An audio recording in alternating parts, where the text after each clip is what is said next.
Something different at the Corporate Governance Week 2014 this year when Richard Bistrong joins us with a live video feed from New York. He is somebody who writes extensively on the Foreign Corrupt Practices Act because, as Tay Woon Teck from RSM Ethos and I are about to discuss, he's done jail time for corruption. Now, the thing is that at the Corporate Governance Week, Mr. Tay, we're obviously interested in improving corporate governance. In this discussion about bribery, the Foreign Corrupt Practices Act, the UK Bribery Act and so on, what are the main points that delegates can expect?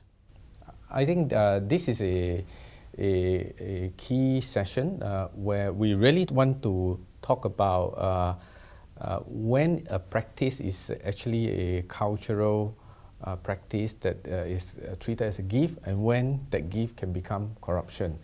And the main point I think this seminar wants to address is to bring the awareness to corporations working and doing business in Asia that the eradication of corrupt practices is real in Asia.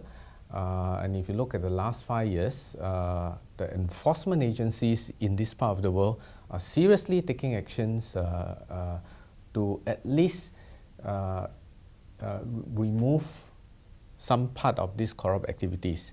And businesses operating in Asia has to take this trend seriously.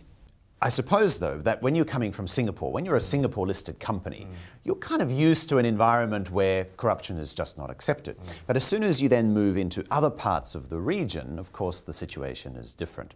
So what message will you be imparting on your panel discussion with Richard Bistrong and others about how Singapore publicly listed companies should interact overseas?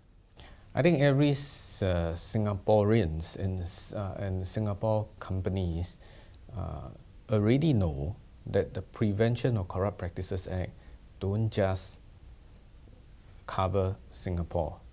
If you do any corrupt activities outside Singapore and you're caught, you can be charged in Singapore. And there's a case where a listed company executive actually was caught bribing an Apple executive. And this is in US, all right? He's now in jail. And the whole matter will be fleshed out in greater detail with Tay Woon Teck from RSM Ethos and other guests, including our special live video feed from New York with Richard Bistrong. That's at the CIAS Corporate Governance Week 2014. The website is on your screen now. Go to it, register, and see you between the 27th and 31st of October.